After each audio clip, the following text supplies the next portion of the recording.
Level up! This is A-Game. A-Game. Hey there, welcome back to another episode of A-Game. On today's episode, we're going to guide you through the wild and wacky world of Gen Z trends, TikTok drama, and everything in between.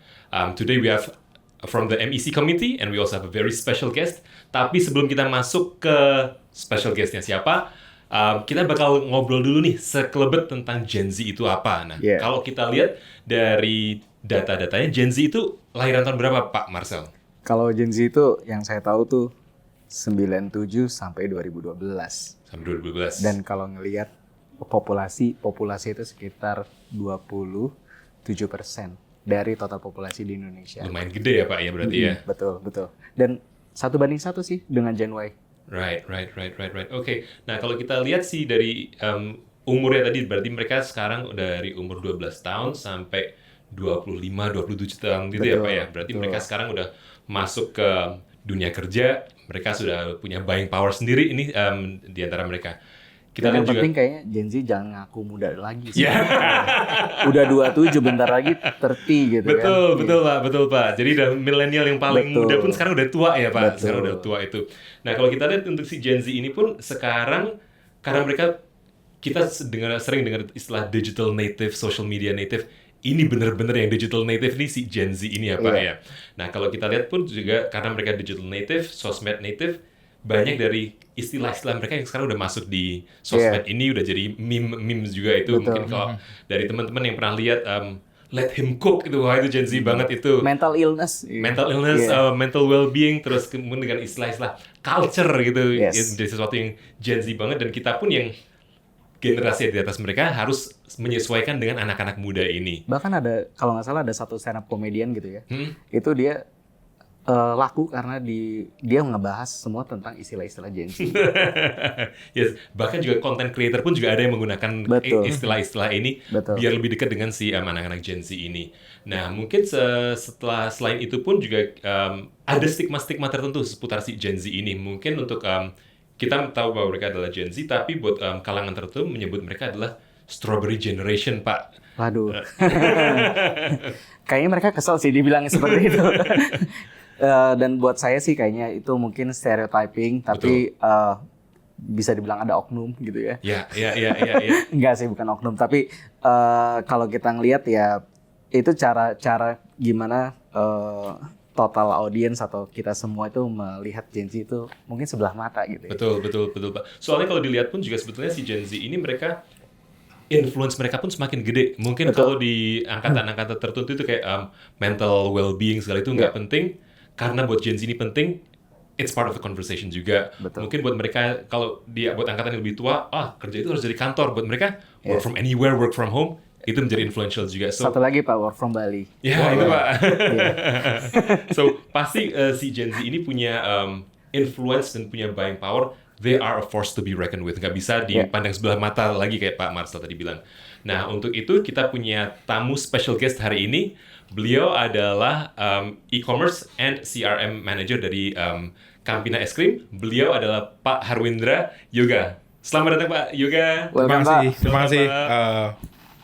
Mas Om, Pak. Om aja lah ya. Om aja. Ya seumuran kan kita. Iya. Dua orang. Kita Gen Z kan ya? Kasih Mas. Mas jadinya. Om. Ya. Terima kasih sudah mengundang. Selamat datang. Nah, mungkin kalau di sini kita pengen banget nih denger dan tahu dari Pak Yoga sendiri. Pengalaman Pak Yoga kalau kita lihat di Campina Es Krim sendiri sudah lama sekali ya Pak. Sudah melalui begitu banyak generasi konsumen. Yes. Ini sekarang ada konsumen baru. Gimana Pak menurut Pak Om Yoga? Om. Oh ya, makasih Om Barik. Dan memang kayaknya Gen Z itu jadi kayak pusat perhatian semua brand ya. Semua brand lagi mikirin ke sana dan segala macam karena mereka yang sebut tadi kayak Strawberry Generation, terus kemudian mental well-being-nya jadi nomor 1, nggak bisa dikerasin, harus jadiin temen, dikasih challenge sendiri, mereka lebih happy di situ. Jadinya juga peralihan di konsumen tadi yang Om Marcel bilang, saya kebayang dari 12 tahun sampai 27. Jadi yang kayak umur 1 SMP udah sampai ke udah mulai dewasa ya, 27 tahun, 3 tahun lagi udah 30. Jadi kayak generasi yang sangat challenging gitu loh. Mereka kadang-kadang kita nggak tahu mereka itu pengennya itu seperti apa gitu loh. Terus kemudian kita berusaha akan tetap dekat dan relevan sih, terutama dari kita yang brand es krim yang umurnya tahun ini, bulan Juli ini tanggal 22 ini udah 52 tahun. Wow, Selamat Pak. oke. 52 tahun, jadi ya udah kayaknya bukan om lagi tapi mbah ya kan. Jadi challenge-nya Banyak es adalah krim ini Pak. ya. Banyak es krim Indonesia. jadi challenge-nya adalah bagaimana si brand yang sudah legacy brand yang sudah 52 tahun ini tetap relevan, tetap bisa kasih meaning buat si para Gen Z ini, tetap menarik, terutama dengan kanal-kanal komunikasi yang dekat dengan mereka. Ya mereka kan sangat cepat untuk mencari informasi, kemudian menangkap informasi itu, kemudian action selanjutnya itu bisa kemana-mana gitu. Dan mereka itu lebih suka, kita pasti tahu, lebih ke bite size content, vertical video 9:16, dan yang nggak panjang-panjang dan bisa men-trigger mereka itu untuk wah apa nih beli dan segala macam. Jadi kayak ya itulah, jadi sangat lebih cepat sekarang kalau saya lihat. Kalau dari Om Yoga sendiri dengan pengalaman sekarang si Gen Z ini buying power-nya mulai ada, berarti brand harus mau tidak mau harus mulai engage dengan mereka, dengan si Gen Z ini. Dari pengalaman Om Yoga ini, apa sih yang paling membedakan si Gen Z ini dengan generasi terlebih dahulu seperti millennial, Gen X, segala apa aja yang membedakan? Karakteristiknya apa Pak? Yang pasti mereka digital native Om ya. Jadi mungkin mereka nggak pernah tahu zaman kita dulu kirim paket harus ke mana dan segala macam, terus ojek nyari transport harus ke luar perumahan dulu, tapi sekarang kan mereka tinggal ambil handphone segala macam dapat gitu. Dan mungkin cara mereka mencari informasi juga jauh berbeda dari zaman kita dulu. Kita ya. Antar generasi kita masih googling. Yes. Googling masih journey-nya masih ada tuh ya. Yes. Ngeklik terus kemudian kemana. Nah, mereka itu lebih ke social media, ya kita sebut juga TikTok lah ya. TikTok atau misalnya Instagram Reels, mereka lebih suka di situ. Tapi kalau misalnya relate ke kebiasaan untuk mencari apapun informasi, terutama untuk yang mereka ingin mencari sesuatu, mereka langsung ke TikTok, misalnya ke situ. Dan sebuah kerugian bagi brand kalau pada saat mereka cari itu nggak ketemu di situ, dan itu is big loss, Om. Jadinya si brand kita pun juga harus hadir di situ, berusaha secara relevan, tapi kita juga nggak pernah tahu rumusnya seperti apa, relevannya itu sampai seberapa, dan mereka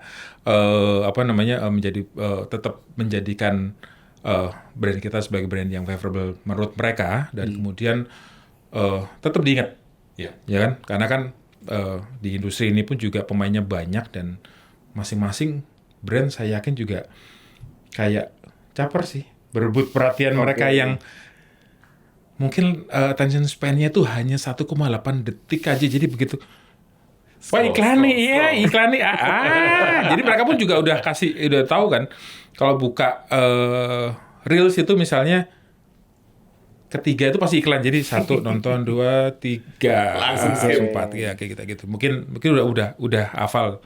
Jadi ya kalau misalnya dari sisi brand pun harus kayak se-natural mungkin.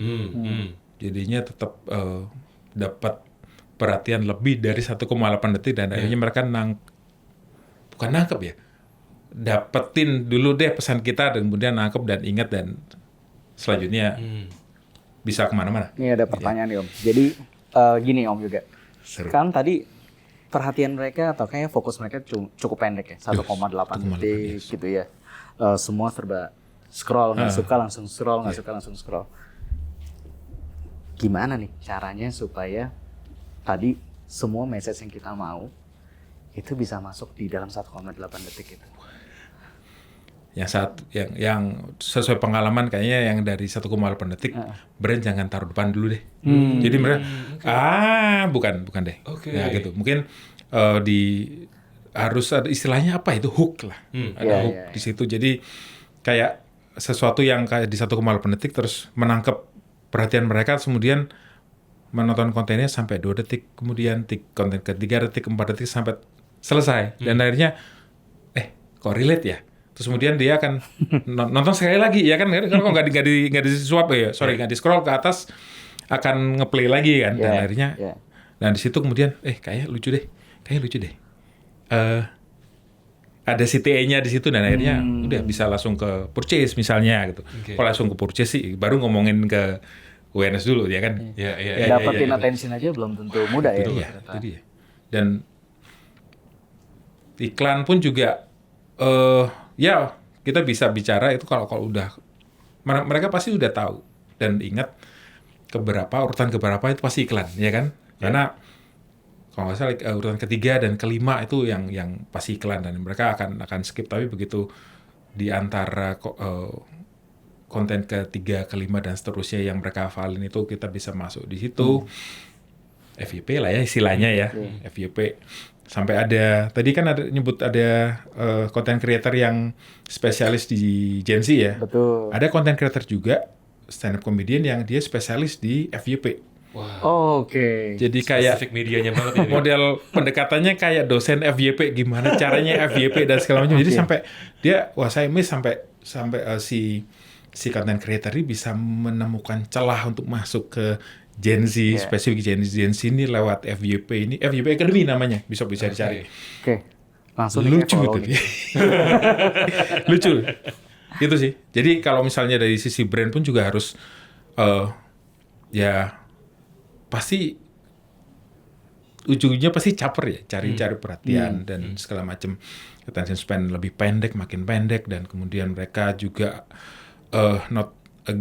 not into advertising anymore. Mereka pengen yang otentik, yang relate dengan mereka, dan akhirnya ya pasti dengan mereka engage ke brand kita juga pasti akan kemungkinan akan selalu masuk ke beranda mereka juga lebih bisa kemungkinan bisa lebih tinggi sih. Nah ini pertanyaan nih, kan tadi kayaknya brand lagi mulai caper. Pertanyaannya, kalau kita brand lagi mencoba caper gitu ya, itu kalau kita pas lagi tiba-tiba masuk ke dunianya mereka dan kita nggak dianggap siapa lu gitu kan? Nah itu dia. Nggak relevan lu gitu. Itu gimana tuh Om? Itu yang saya pikirin pada saat saya duduk di sini, Om. 2 orang Gen X dan 1 orang millennials ngomong tentang Gen Z kan. Kalau kita ngomonginnya nggak yang gitu pasti, wah soto ini omong soto ini gitu kan. Ya tentunya juga pasti akan perlu learning ya, kayak bikin konten yang ya kita nggak pernah tahu pada saat kita bikin konten pertama itu akan dapat respon seperti apa ya kan. Itu terlepas kita dorong dengan ads atau tidak, tapi teman-teman di sosial media tersebut itu juga bilang ads itu gampang deh, tapi gimana bisa create konten yang relevan secara organik, jadinya mereka familiar dengan konten-kontennya kita dan segala macam. Terus satu lagi kayaknya nggak hard selling, jadi mungkin nggak langsung kayak kita nonton sinetron ya. Kan sinetron sekarang kan kayak ya ampun, itu yang namanya built-in itu kayak benar-benar yang kayak dipaksakan itu istilahnya. Tapi benar-benar yang kayak ya brand produk bisa muncul tapi yang natural mungkin, yang nggak pushy gitu, mungkin ke situ sih. Kalau menurut pengalaman.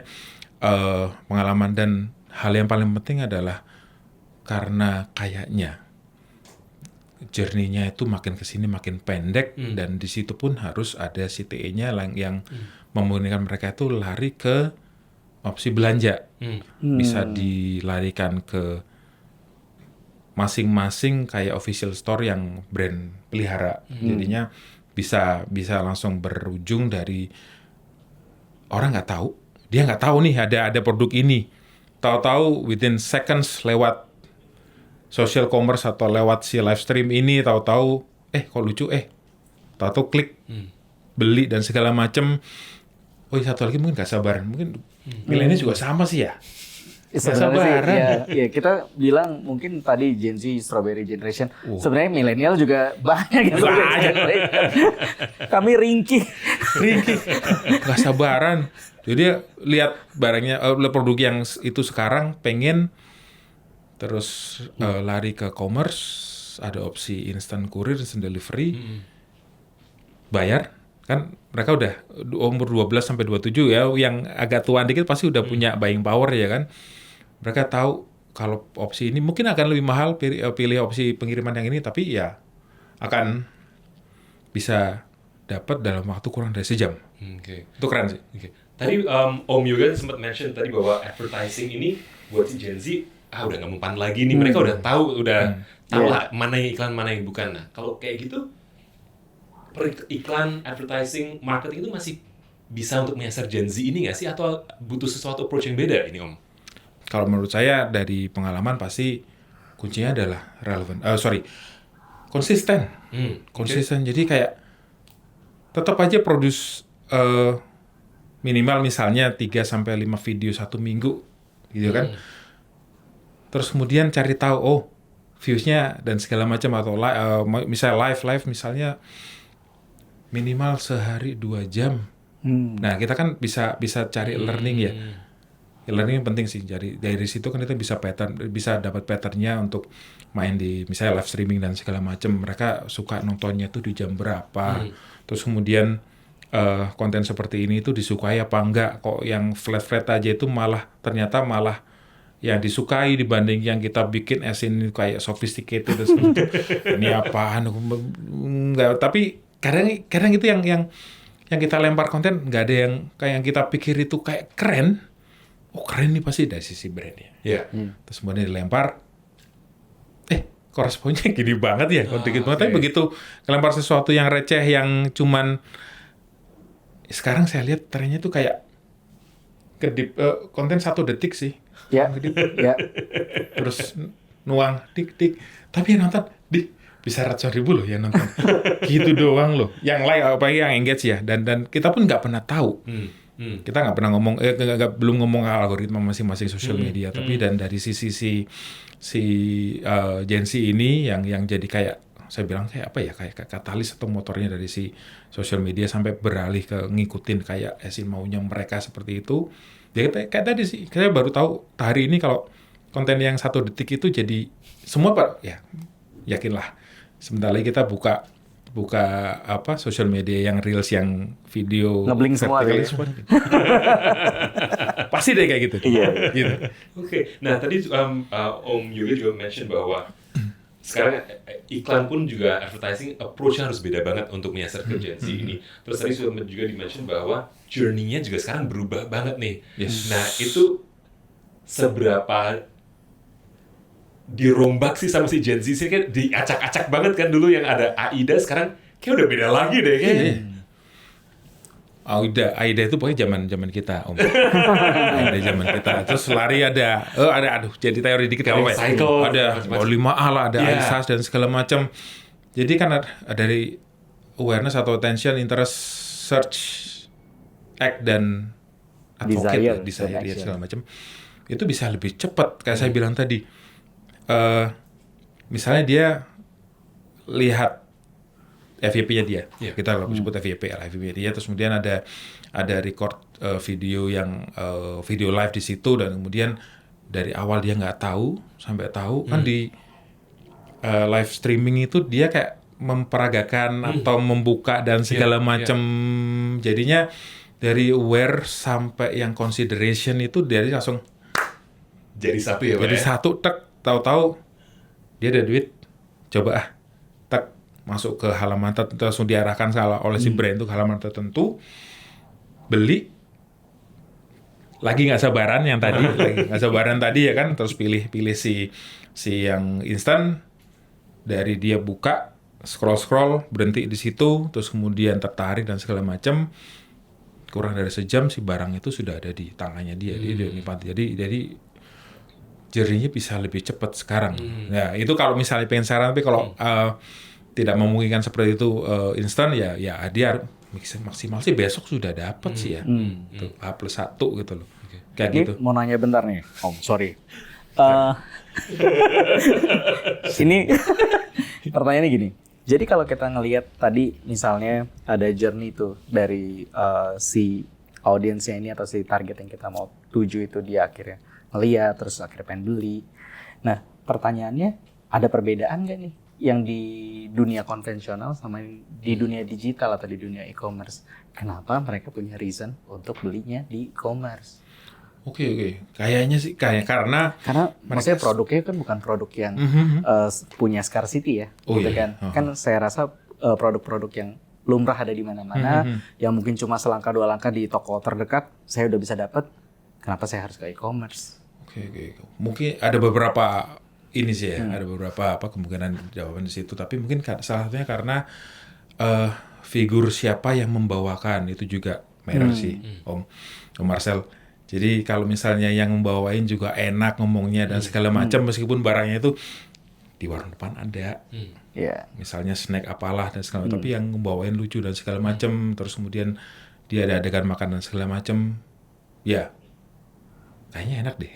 Padahal bisa sih, secara konvensional dia bisa beli di minimarket dan segala macam, tapi begitu ngelihat live-nya dan itu kan jadi si brand juga harus benar-benar pinter memilih si misalnya KOL, misalnya KOL atau misalnya live streamernya juga harus pas ya dengan si apa yang si brand ini mau dan kemudian si karakteristik target audiensnya si Gen Z ini yang spesifik itu seperti apa, dari segmen usia berapa yang spesifik. Kita nggak mungkin kayak umur 12 sampai 27 kita tuju semua kan. Kita mau main di misalnya di 15 sampai 20 ya berarti teen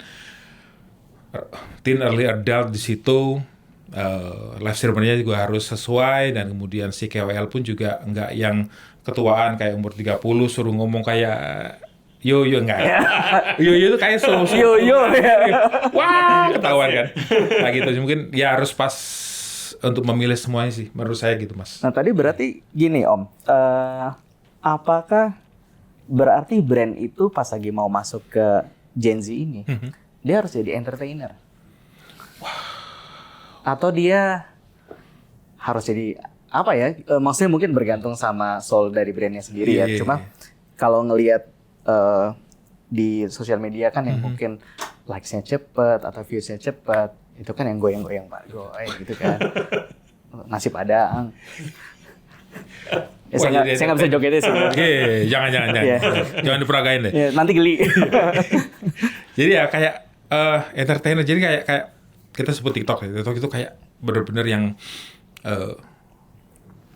TikTok pun juga bukan memposisikan dirinya sebagai social media ya, tapi kayak tempat untuk dapetin entertainment. Jadi ya nggak peduli dia udah follow apa enggak dan segala macam, tapi karena ya saya follow Marcel, tapi ya karena kontennya Marcel nggak sejalan dengan yang saya pengen, ya pasti nggak akan muncul ya kan. Dan itu no hard feeling kalau nggak follow balik dan segala macam gitu harusnya kan.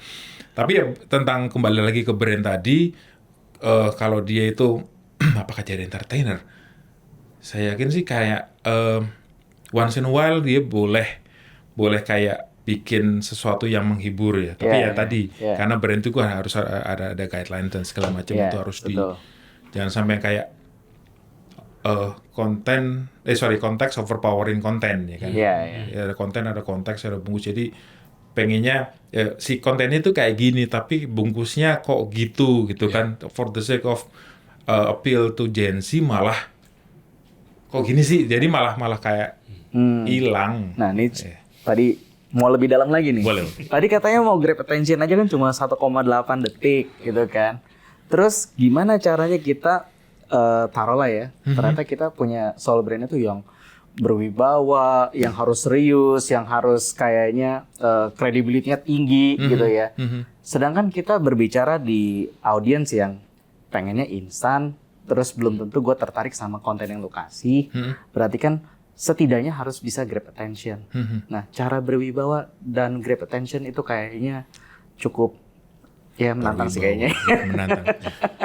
Saya baru lihat kayak apa brand, mungkin di luar produk saya. Iya. Jadi kayak brand apa tuh? Batik.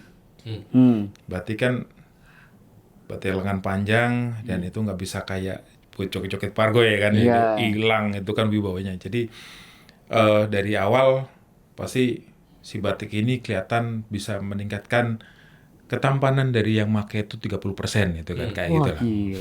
Itu kalau saya mau beli batik kayak gitu sih, Bob. Udah inden, Pak? Wah. Jadi dari pertama itu kayak kelihatan naik tangga itu kayak model kan jangan kalau turun tangga kan kayak wah kayak kok ada penurunan dong gitu. Iya. Naik tangga dan segala macam dengan pose berwibawa tanpa dia ngomong apa-apa. Buat orang yang lagi nyari batik lagi-lagi gitu kita nggak bisa kayak ngomong ke semua target audience yang Betul. pasif banget. Umur berarti kalau batik misalnya umur 25 sampai 30 lah ya, umur segitulah yang pengen ke kondangan nggak malu-maluin tapi buat kantor juga oke dan segala macam. Satu detik, 2-3 detik pertama kayak saya bilang hooknya itu juga harus menarik sih buat target audience yang kita tuju spesifik. Dan kalau misalnya si target audience-nya tuh udah dapat nonton dan segala macam, pasti dia akan mengarahkan pandangannya ke bagian bawah. Ini ada nggak nih CTA? Lihat istilahnya kita CTA. CTA-nya apa? Buy now, find out more dan segala macam atau contact us langsung bisa dilarikan ke WhatsApp-nya dia yang official dan segala macam. Jadinya dari itu pun juga merah sih kayak sekarang karena di dunia saya juga WhatsApp buat brand juga harus minimal harus ada centangnya. Jadinya kan ada trust kan bukan 0856 bla bla bla yang siapa ini kan ngomong kayak gitu. Jadi dari sekilas dari situ kan ada trust di situ dan kemudian bisa berlanjut ke mana-mana kayak gitu. Nah ini menarik om tadi soal seputar trust segala terus tadi di-mention untuk bikin live stream juga tergantung siapa yang jualan segala. Itu buat Gen Z itu KOL masih penting nggak sih? Soalnya mereka udah tahu kan advertising kayak gimana, yang jualan seperti apa. Sedangkan KOL dengan nama besarnya Raffi Ahmad atau siapapun itu udah tahu nih kalau ini cuma jualan ini orangnya. Penting nggak itu buat si Gen Z? Kalau KOL itu pasti menurut saya kalau si brand itu harus bijak dalam milih. KOL juga satu milih kan kalau KOL kan ada katirnya ya. Kalau misalnya sebut Raffi Ahmad tadi udah mega ya, yang udah wah. Tapi yang pakai juga banyak jadinya kayak rancu nih. Dia bentar brand ini dan segala macam. Saya baru tahu dia ada satu brand kopi. Oh, dia juga tuh ternyata. Nah, brand juga harus combine sih, setahu saya. Jadi harus kayak nano, ada nano, ada micro, ada makro, dan mega, dan segala macam. Jadi brand juga harus, kalau Gen Z itu mungkin lebih trust-nya lebih ke peer-nya ya. Nah, peer-nya, kalau brand mau combine atas sampai bawah, itu lebih bagus, awareness dapat, engagement dapat, dan apa namanya, consideration juga dapat. Tapi begitu si brand itu kayak main di nano sama micro aja deh, nggak usah sampai yang gede-gede. Tapi saya pengen lebih banyak yang nano, yang followers 1.000 sampai 2.000 dan segala macam. Tapi itu kan masih circle pertemanan ya di situ ya. Akhirnya trust-nya itu masih gede di situ, masih teman sendiri. Tanya juga masih mau jawab dan segala macam. Dan akhirnya combine lintas tier KOL ini pun juga bisa menjangkau mereka karena kalau makin ke bawah itu kan masih kayak apa ya natural ya, masih kayak gaya kayak saya follow Mas Om Marcel di IG itu pasti juga pas Om Marcel lagi ngepost lagi makan apa atau lagi di mana itu pasti hobi saya makan guys. Nah, saya bisa nanya dong. Enak nggak, bener enak nggak gitu kan dan segala macam daerahnya di situ pasti jawab karena teman sendiri gitu loh. Dan boleh kalau maksudnya di sisi nano tadi boleh disebar kan bisa kita pilih ya dari kota besar mau sampai ke rural dan segala macam. Ini followernya ini orang-orang anak kabupaten, kayak gitu misalnya kayak gitu. Ya nggak apa-apa, orang produk kita misalnya produk kita mass product. Dan kemudian nggak yang berbawa kayak tadi ya misalnya snack ya kan ya sampai ke target audience-nya juga kena gitu loh karena disampaikannya as natural as possible dari sisi si KOL tadi. Nah tadi Om nyambung nih tadi kalau misalnya kita mau approach Gen Z dengan tadi mungkin platformnya kita pakai KOL gitu ya, cara yang tepat tuh gimana? Apakah tadi kan harus ada kombinasi banyakin nanonya atau banyakin meganya atau banyakin makronya dan ada perbedaan nggak sih dari masing-masing function atau objektif dari kita menggunakan si makro, mega sama nano? budget mungkin ya. Oh iya. Udah deh saya diam. Kalau udah di bagian itu diam ya. Ya kan? Anggap kalau kata klien kan Klien, biasanya my budget is the sky. Oh. Sky is the limit gitu kan. Wah, sky is the limit ya, berarti ya udah pakai semua. Menurut Oke. saya. pakai Idealnya semuanya. gimana idealnya? Combine saya bilang ya. Jadi untuk awareness pasti kayak top tier artis lah atau selebritis itu bisa membawa awareness ya kan. Lagi juga sama Gen Z juga mungkin juga akan ke skip. Ya. Nggak mungkin gitu ya, mungkin kayak gitu. Jadi mungkin level trust-nya juga akan berkurang, makin ke atas level trust-nya juga akan berkurang dibanding yang nano yang mungkin gue kenal nih orang nih. Sekarang dia bisa ngebas ya kayak gitu. Misalnya karena dibawa dengan gaya yang natural dan kemudian nggak maksa. Lagi-lagi kalau bikin kembali ke konsep ada namanya content marketing di mana nggak brand menyampaikan si pesannya itu dibungkus dalam sebuah cerita, ada konten, konteksnya dibuat menarik dan sesuai dengan target audience, pesannya masuk, diterima, diingat, dan kemudian akan berlanjut ke tahap yang paling bawah consideration ke purchase, dari purchase, loyalty, dan segala macam jadinya. Oke. Gitu. Nah, itu tadi jadi kepikiran lagi. Sorry, otak saya meletup-meletup. Sama Om. Jadi gini Om, kayaknya menarik ya saat kita akhirnya menggunakan media ini yang ternyata bisa nge-grab banyak orang juga termasuk Gen Z dalam hal ini ya. Nah, pertanyaannya tadi kalau misalnya contohnya tadi misalnya dari yang mungkin Om Yoga punya gitu ya. Kebanyakan kalau ngomongnya tuh by brand atau by company atau mungkin by SKU gitu ya. Untuk ngomongin sebuah campaign dan approach si Gen Z-nya itu. Bisa dari mana-mana ya. Boleh ulang pertanyaan lebih spesifik ya? Ya, Mas, jadi Om Marcel. biasanya gini nih. Kalau misalnya kita mau approach si Gen Z. ini ya, nah, kita mau mulainya tuh gimana tuh? Kalau tadi apakah itu berdasarkan mereknya yang udah dibangun, misalnya Campina gitu ya, atau langsung ke level SKU-nya atau level brand-nya? Tergantung produk mana yang akan kita bawa ya. Kayaknya misalnya kita sebut, karena nyebut Campina yaudah lah kalau kita sebut ada brand yang cukup lama juga produk kita yaitu Hula Hula. Hula Hula. Jadi itu varian tersebut itu ceritanya sudah ada jauh sebelum perusahaan ini berdiri. Perusahaan berdiri kan 22 Juli 72 tuh kayak 52 tahun yang lalu ya kan.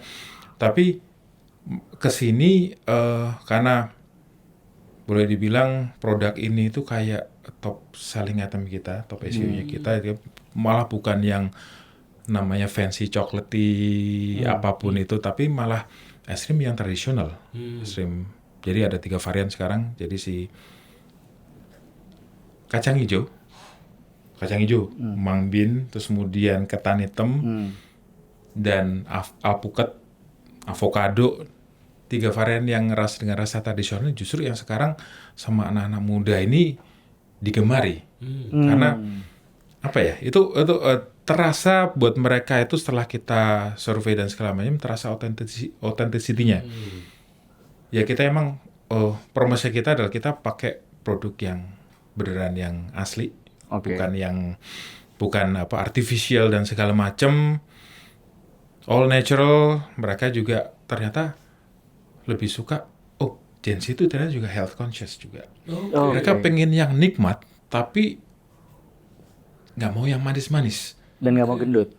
Makan, ya kan? Nah, jadi itu kita kumpulin informasi tersebut dan akhirnya kita buat kayak varian yang baru avocado ini. Ternyata mereka buah alpukat ini yang menurut mereka cukup hype di mereka, mungkin juga ke bawah dari luar negeri juga dan segala macam. Influence-nya banyak. Akhirnya kita keluarkan yang varian terbaru ini Hula avocado dengan nata de coco. Jadi masih ada insersinya segitu dan itu cukup digemari oleh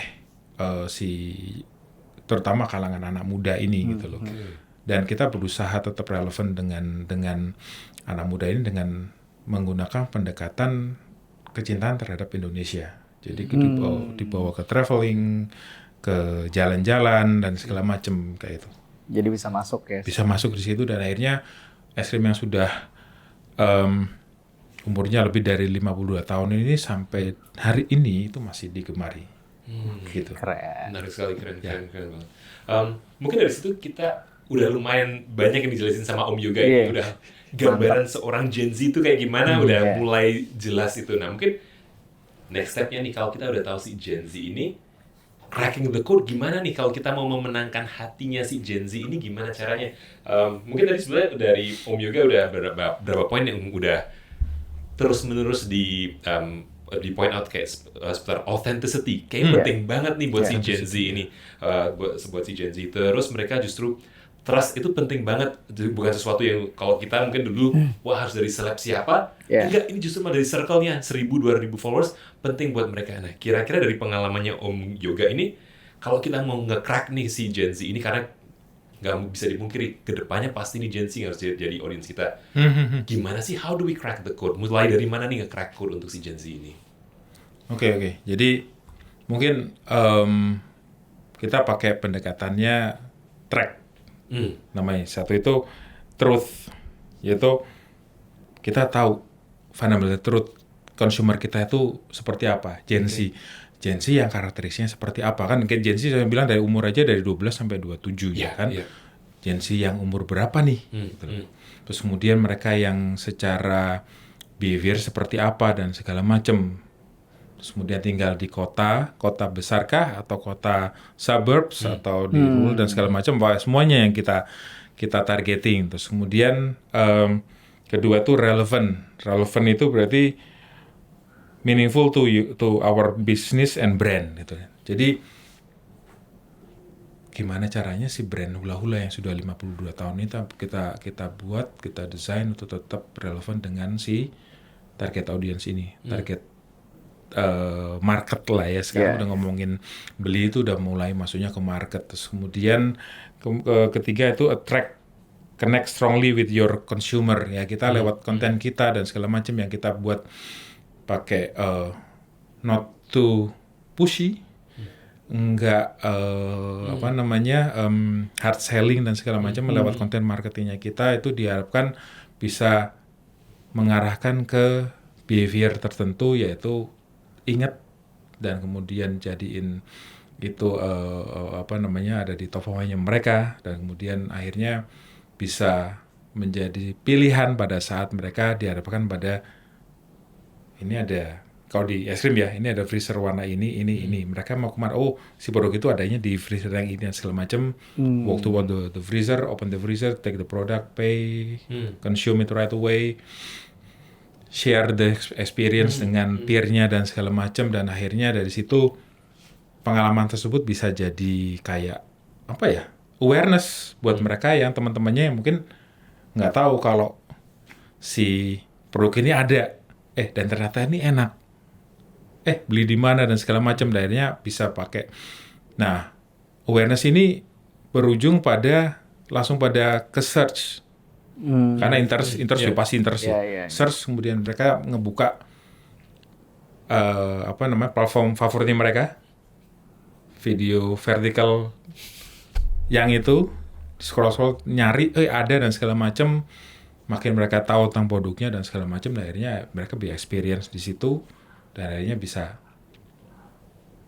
lebih gede untuk awareness-nya. Kayak gitu. Keren. Menarik sekali. Dari Marcel.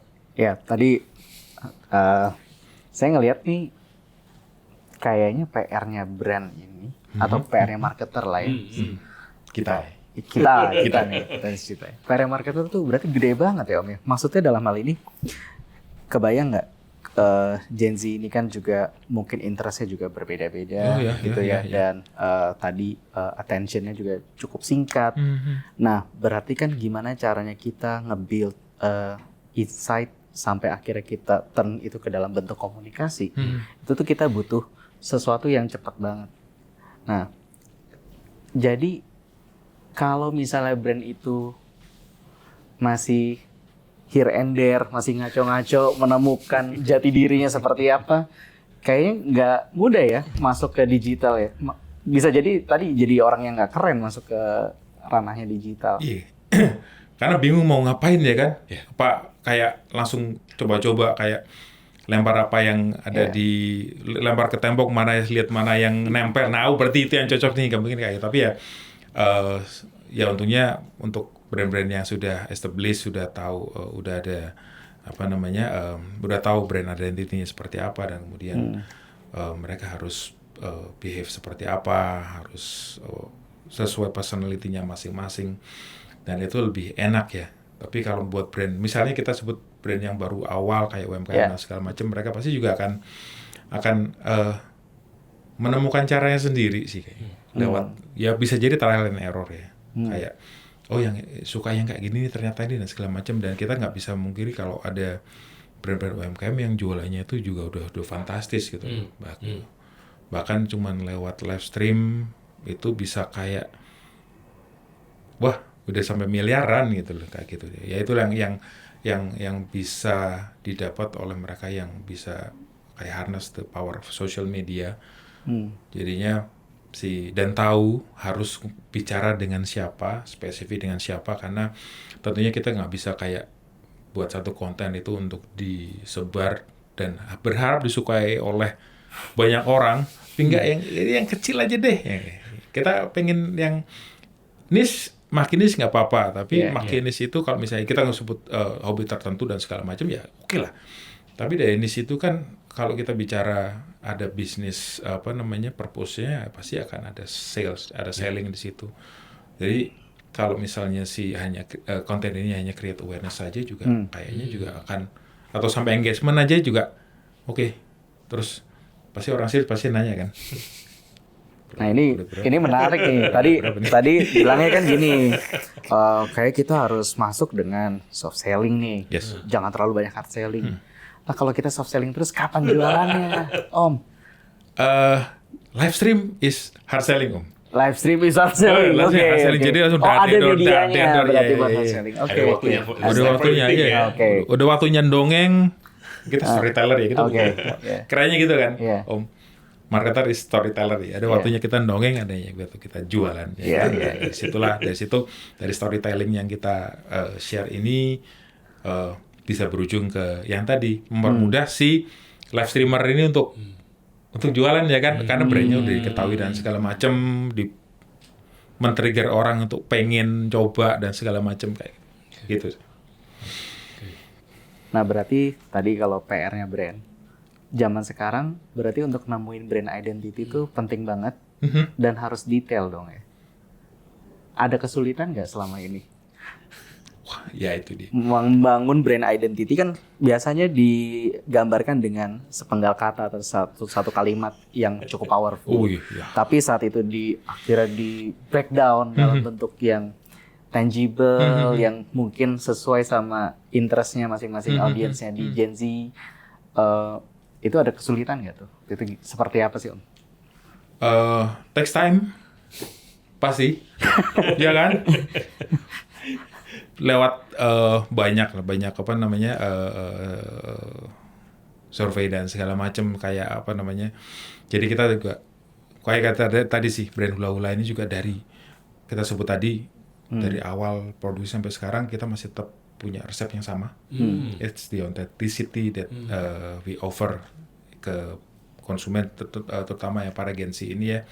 Dan kemudian ya stick to the authenticity, nggak ngerubah resepnya, rasanya tetap sama, tapi bungkusnya bisa, packaging bisa ganti, tapi kontennya tetap sama. Jadi mungkin dari kakeknya sampai cucunya yang sekarang itu semua makan hula-hula, semua makan hula-hula dan akhirnya semua cinta hula-hula, dan itu yang mungkin di apa namanya yang terus kita pengen untuk si brand ini tetap diingat.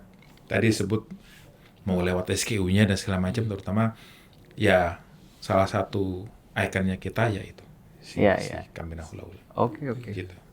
Menarik. Menarik sekali. Mungkin kita sekaligus wrapping up aja ya. Yeah. Sesi ini menarik sekali, banyak banget ilmunya, di-spill banyak banget ilmunya dari Om Yoga tadi itu.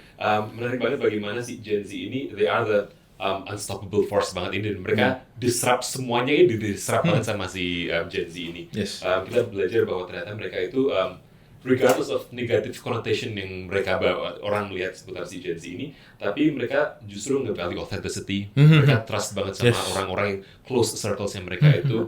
As a marketers, we have to understand juga bahwa kita masih harus storytelling sama mereka, tapi ada celahnya juga, ada waktunya untuk hard selling juga ke mereka nih. Ada Jangan celahnya. gunain semua waktu ya. Betul, jangan semuanya dibuat hard selling, jangan. Tapi at the same time, jangan soft selling terus-terusan juga itu buat si audience ini. So it's a very interesting audience. Pasti juga seiring perkembangannya bakal berubah juga si audience ini, dan kita harus belajar juga dari audience ini. Ya one day audiensnya bakal jadi mak-mak juga sih. Betul, akhirnya nanti bakal jadi ke situ, bakal jadi bapak-bapak juga. Bakal jadi bapak-bapak juga. Bentar lagi saya ngomongin generasi Alpha, bentar lagi nih. Betul. Oh, iya. Udah selesai. Udah dulu milenial Iya, sekarang benar. Gen Z bentar lagi. Alpha. Iya. Betul. Kita udah siapin ya materinya. Udah. Okay. Nah, mungkin juga it's a very interesting topic today. Di episode berikutnya nanti kita ada topik yang tidak kalah menariknya. It's all about viral marketing. Kita bakal membedah viral marketing itu seperti apa, caranya seperti apa, case studies yang sukses itu seperti apa. So don't miss out on the next episode. Nah, untuk itu dari kita, this is the A Game. Game up, level up. See you in the next episode. Thank you. See you. See you. Thank you. Level up. This is A Game. A game.